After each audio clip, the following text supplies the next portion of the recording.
안녕하세요 학생 여러분, 온라인 담임 안쌤입니다. 대분수와 자연수의 곱셈 어렵지 않았죠? 물론 진분수와 자연수보다 조금 귀찮은 과정이 많았을 거예요. 가분수로 바꿔주기도 하고 자연수와 진분수를 분리했기 때문에 곱셈 과정과 덧셈 과정이 하나씩 추가되었을 겁니다. 되었다면 오늘은 선생님과 자연수와 분수의 곱셈을 공부할 거예요. 그런데 그 전에 선생님과 한 가지 복습을 하고 시작했으면 좋겠습니다. 지금까지는 항상 공부를 하고 깊은 생각을 했는데 오늘은 깊은 생각을 먼저 공부해 볼 거예요. 여러분들 3 곱하기 5는 15.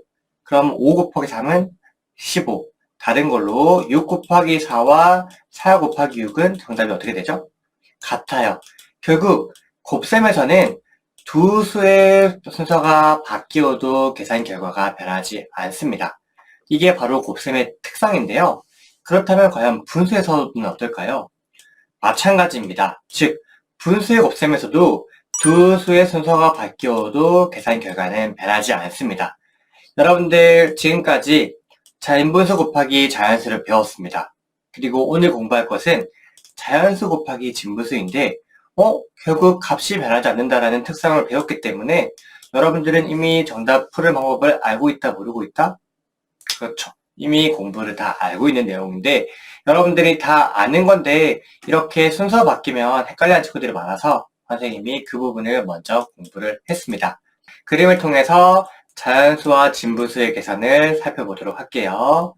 6 곱하기 3분의 1이라는 것은 결국 3분의 1 곱하기 6이라는 것과 같은 식이지만 그래도 어떤 것이 다른지 설명을 들으면 여러분들이 이해가 빠르겠죠? 전체 6이라는 6개가 있는 것을 3등분한 것 중에 하나, 그럼 6개를 3등분을 해보고요. 그 중에 하나는 결국 2라는 것이 나오죠. 그럼 이것도 봅시다. 약분을 했을 때 정답이 2가 나왔죠. 아, 두 개가 정답이 똑같구나 라고 알고 있으면 되고요. 여러분 잠깐 읽어볼게요. 어떤 수에 1보다 작은 수를 곱하면 원래의 값보다 작아진다고 했어요. 1 곱하기 3분의 1 하면 결국 1보다 작은 3분의 1이 나오고 6 곱하기 3분의 1 하면 6보다 값이 어떻게 된다? 작아져야 된다. 여러분들 계산 실수하지 말라고 알려주는 겁니다. 그럼 3분의 1 곱하기 6을 했을 때에는 6은 1보다 크기 때문에 당연히 정답은 3분의 1보다는 커지겠죠. 즉 어떤 수를 곱해주는지에 따라서 값이 원래 값보다 커진다, 작아진다도 여러분들의 머릿속에 한번 정리를 해봅시다. 곱셈식도 결국 뭐와 뭐를 곱하면 된다? 그쵸. 자연수와 진분수의 분자를 곱하면 됩니다. 지지난 시간에는 이 순서만 바뀌어 있을 뿐 똑같은 계산식입니다. 3 곱하기 6분의 1은 분모를 그대로 두고 6 곱하기 1을 하고 약분해서 2가 된다. 아니면 분모와 자연수가 약분이 가능하다면 바로 약분을 해서 2라는 값을 도출해낼 수 있겠죠. 우리가 배운 방법 복습한다 라고 생각을 하면 조금 더 편합니다. 이번에는 그림을 통해서 살펴보도록 하겠습니다.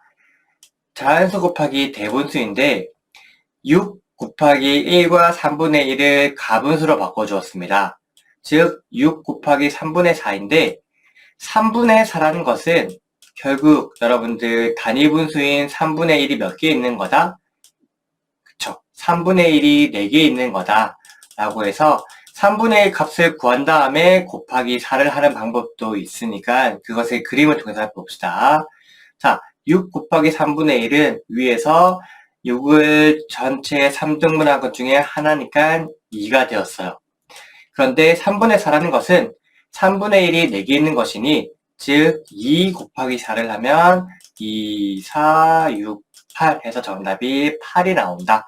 이렇게 그림을 통해서 살펴보아도 되고 아니면 결국 덧셈이니까 6 곱하기 3분의 1이 몇 개 있으면 된다? 그쵸. 분자의 수만큼 4개 있으면 된다. 2 더하기 2 더하기 2 더하기 2니까 이것을 곱셈식인 2 곱하기 4로 바꿔줄 수 있는 방법도 있습니다. 그림을 통해서 배웠으니까 곱셈식으로 가보도록 하겠습니다. 가분수로 바꾸어준 다음에 곱한다. 약분할 수 있으면 약분한다도 되겠죠. 즉, 6 곱하기 3분의 4로 해서 바로 약분을 해서 8 하는 방법도 있고 이렇게 8분의 24로 해서 약분하는 방법도 있다.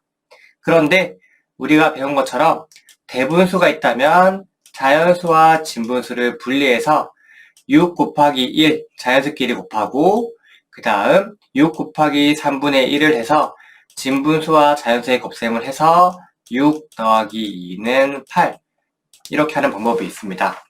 선생님이랑 이미 진분수와 자연수의 곱셈, 대분수와 자연수의 곱셈을 배웠는데 오늘은 자연수 곱하기 분수였어요. 결국 곱셈의 성질은 순서가 바뀌어도 값은 변하지 않는다 라는 것을 우리가 알았기 때문에 이전 시간에 배운 내용과 이번 시간 내용 배움이 순서만 바뀌었을 뿐 곱셈의 방식은 전혀 바뀌지 않는다 라는 것을 명심하고 오늘 문제 꼼꼼하게 풀어보면 좋겠습니다.